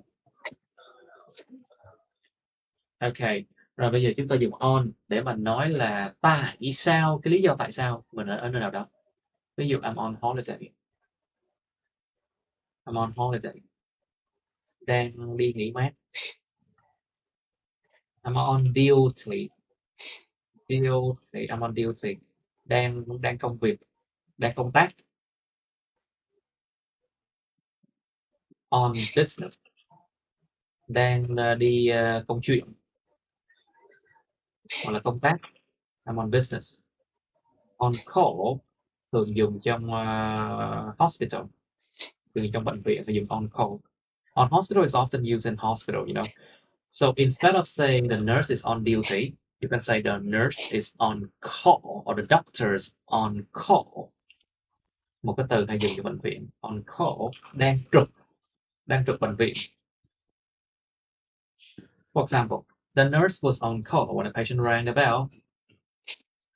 Cái người điều dưỡng một y tá lúc đó đang trực khi mà bệnh nhân ấn nút cái chuông, ấn nút chuông, gọi y tá. Tức là cái người nurse này, cái người điều dưỡng này lúc đó vẫn đang làm việc, cho nên anh ta hoặc cô ta có thể đến và giúp bệnh nhân này. Đang trực mà. I'm on holiday now. Bây giờ tôi đang đi nghỉ nha. So please don't call me because I'm not on duty. Cho nên bây giờ tôi đang nghỉ nha, tôi đang đi nghỉ mát nha. Cho nên làm ơn đừng có gọi tôi, bởi vì tôi không có đang công tác đâu. Có nhiều nơi đi nghỉ mà cũng không tha cho nó. You know, a lot of workplace, they will keep on sending you emails and calling you when you're on holiday, you know. Are you traveling to Switzerland on business, sir? Ông bà đang đi tới Thụy Sĩ để công tác phải không, thưa ngài? Cái câu này hay có thể gặp bởi hải quan nha. This question you can get asked by the police or custom officer. Custom officer.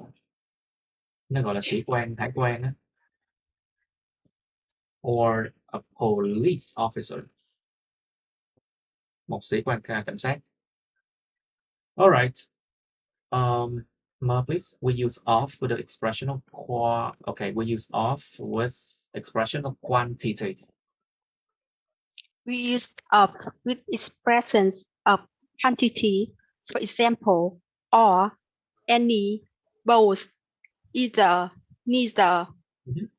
All of you follow me. Both of the shipments Both must of be both of the shipments must be finished before dawn.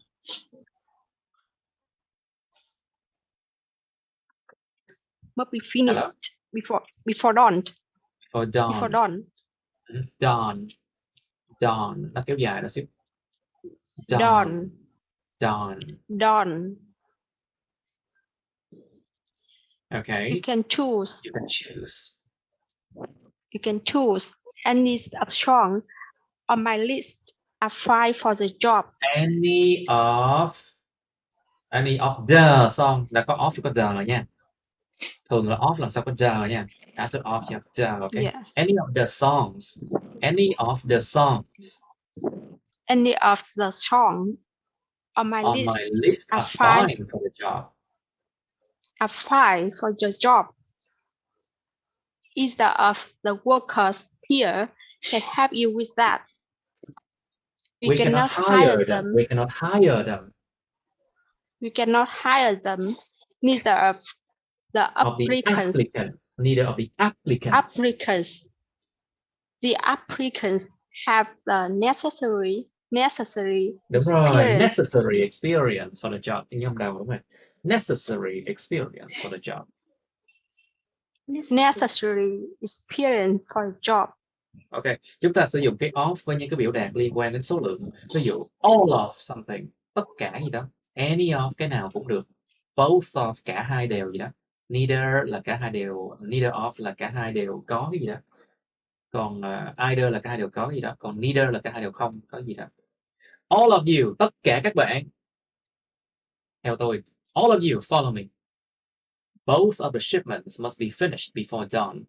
Cả hai cái đơn hàng shipments này phải được hoàn thành trước lúc mặt trời mọc. You can choose. Anh chị có thể chọn. Any of the songs on my list, bất kỳ cái bài hát nào trong cái danh sách của tôi thì đều ổn cho công việc này cả. Cho cái job này cả. Either of the workers here can help you with that. Hoặc là either of the workers or either of the workers here can help you with that.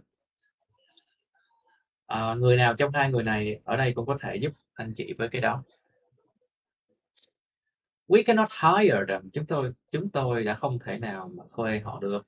Neither of the applicants have the necessary experience for the job. Cả hai ứng viên này đều không có cái kinh nghiệm cần thiết cho cái công việc này. Neither of the applicants. Cả hai đều không. Alright, let's continue now. Okay, number 5. Miss Diệu, please. What to use after prepositions? What to use after prepositions? You can use nouns, pronouns, or Pronouns, inverb pronouns, or pronouns, ing verb ing verb form after a preposition.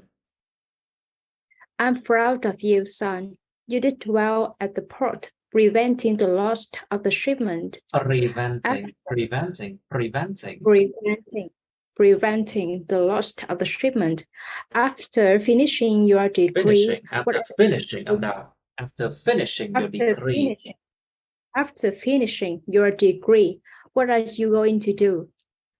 In negative sentences, not comes between the preposition and ing. I'm worried about not being able to come to your wedding ceremony. Ceremony, như âm đầu. Your wedding ceremony. Nó có rất là nhiều cái từ cho tiếng Anh nó nhấn âm đầu nha mọi người, mà là danh từ nha. There's a lot of nouns in English that start with the first syllable, you know. Ceremony. That stress on the first syllable. Stress on the first syllable. Nhấn vào âm thứ nhất. Finishing. Wedding ceremony. The wedding ceremony. Alright. Bây giờ sử dụng cái gì sau giới từ này các bạn nhớ nè. Sau giới từ thường có 3 trường hợp. Chúng ta sử dụng danh từ nè, hoặc là đại từ nè, pronouns nè, hoặc là động từ dạng ing nè. Sau một giới từ. Ví dụ I'm proud of you. You đây là đại từ quan hệ, đại từ nhân xưng. You here is a personal pronouns. I'm proud of you, son. Cha rất là tự hào về con đấy, con trai. You did well at the airport. Nè, at nè, thì đằng sau đó là một danh từ là the airport, the port nè. So the port is a noun, you see. You did well at the port.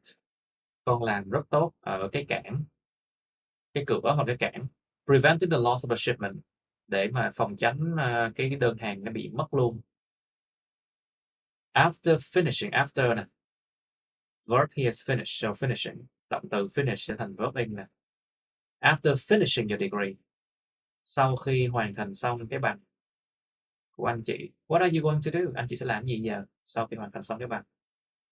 Ở những cái câu mà phủ định đi, thì chữ not nó nằm ở giữa cái giới từ đó và cái động từ của ing. Ví dụ, I'm worried about not being able to come to your wedding ceremony. Tôi lo về cái chuyện không thể nào tới cái nghi lễ đám cưới của anh chị được. Okay. Hello, are you there? Still there, class? Yeah. Okay. Yeah. Okay, let's do grammar exercises, I think. Bạn ráng làm cái bài số 1.5 này nha. Try to do 1.5. Okay. 1.5, you have to choose the correct answer to complete each sentence. So multiple choices. Này là trắc nghiệm thôi mà. Các bạn chọn cái câu trả lời chính xác để mà hoàn thành từng cái câu này. So you have 10 of them. Các bạn có cái file rồi. Cứ mở ra thôi và làm thử xem. Just open it up and then you do it. You have the file. Okay. All right, let's do it now. Number 1. Lee was quite polite 2. to his coworker because this one it talks about a behavior towards someone, right? Cái này nói về một cái hành vi hướng tới ai đó. Lee đã rất là lịch sự với những người làm những người đồng nghiệp của anh. So number 1 is 1B. 2. Number 2, she's going to C. 2. careful. Talk Talk to your parents about your behavior. Exactly. Because cậu sẽ nói chuyện với cha mẹ con về cái hành vi của con. He's going to talk to your parents about your behavior. Of course, talk to your parents. Number 3, I still haven't discovered the true meaning of this word yet. Very good. 3A. Very good. Tôi vẫn chưa có nhận ra được, tôi vẫn chưa phát hiện ra được cái ý nghĩa thực sự của cái tác phẩm này, của cái việc này nữa. Peace and equality can only be achieved when the power of love triumphs over the love of power. Chính xác. Đây là một cái câu rất là mạnh mẽ, rất là powerful. Hòa bình và sự công bằng chỉ có thể được đạt được khi mà cái sức mạnh của tình yêu nó áp đảo trên cái sự mà yêu quyền lực. Chơi chữ thôi. This is like you play with words. The power of love or the love of power, you know. Sức mạnh của tình yêu hay là cái sự cuồng yêu quyền lực. Cái sự cuồng quyền lực. It's triumph over something. Very good. To triumph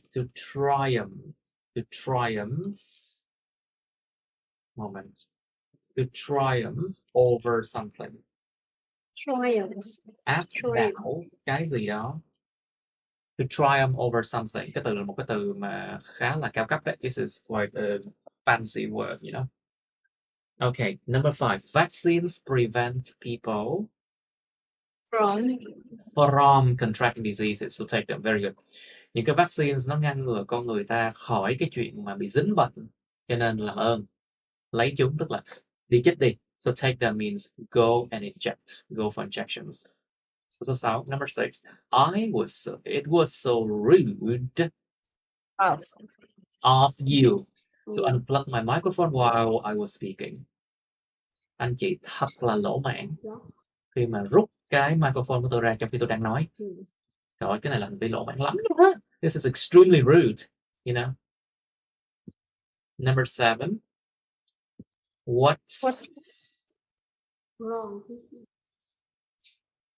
Thường là người ta sẽ nói là what's wrong with you? Có cái gì sai? Anh chị bị làm sao vậy? Cái gì sai lầm mà các anh chị bị làm sao vậy? What's wrong with you? Just do your job properly or you will get fired. Anh chị bị làm sao vậy? Làm công việc đàng hoàng đi hay là sẽ bị đuổi đó. Okay, number 8. I'm so interested. Careful. Cẩn thận cái ngữ cảnh các bạn. Be careful with the context. We have worked so hard to let it fall like this. Chúng ta đã làm việc quá là chăm chỉ, chăm chỉ để nó cứ rơi xuống, nó thất bại thế này. So number 8 is careful. Number 8 is B. Number 8 is disappointed. I'm so disappointed in you. Tôi thật là thất vọng về anh chị. We have worked so hard to let it fall like this. Chúng ta đã làm việc rất là chăm chỉ để mà nó thất bại thế này. Thất vọng chứ. So this is disappointment. Disappointed. Number 9. We were so amazed by, right? The fact that the island was pristine and so beautiful. Chúng tôi đã rất là hào hứng, thích thú bởi sự thật hiển nhiên rằng cái đảo này á, nó chưa bị ai ta đụng vào, nó vẫn còn nguyên thủy và nó đẹp như thế. Amazed by the fact that. Astonished là sửng sốt thì, well, I think number 9 you can A and D, can be A or D. Yeah. Số 9 là 9A hoặc 9D đều được nha mọi người. Sửng sốt bởi sự thật hiển nhiên này nó nghe có phù hợp. Astonished by the beauty or the pristine, yeah, you can do that. 9A hoặc D nha. 9A or 9D. Okay, 10, please. Stay. With me. Please stay with me. Exactly. It's dark already. I can take you home tomorrow. Làm ơn ở lại với tôi đi. Trời tối lắm rồi đó nha. Trời đã tối lắm rồi đó nha. It's dark already. Tôi có thể đem anh chị về nhà ngày mai. I can take you home tomorrow. Anh có thể đem em về ngày mai nhé. Alright. So it's good enough, I think. Please go home and do these other exercises, okay? Các bạn còn nhiều bài tập lắm mà. Yeah. Sau này là cứ về làm thôi. These test practice. Exercise, extra exercises, you know, a lot of them. Khá nhiều bài. A lot of things to do, a lot of exercises to do. Very good one. Yeah. Yes, okay. Okay, that's the end of my videos. Please like, share this video with your friends, subscribe to my YouTube channel, and press on the bell button next to the subscribe button so you can get notified about my new uploads, okay? You can also press follow my Facebook, but please don't add me on Facebook as friends, okay? Cảm ơn các bạn đã theo dõi nha. Các bạn hãy nhấn vào like, chia sẻ video này bạn bè các bạn. Nhấn vào nút đăng ký kênh YouTube mình và nút cái chuông kế bên cạnh để đăng ký kênh đó, để mà các bạn sẽ được thông báo về những video mới nha. Các bạn cũng có thể nhấn vào nút theo dõi Facebook mình, nhưng nhớ đừng kết bạn Facebook mình nha. Thank you and see you. Bye.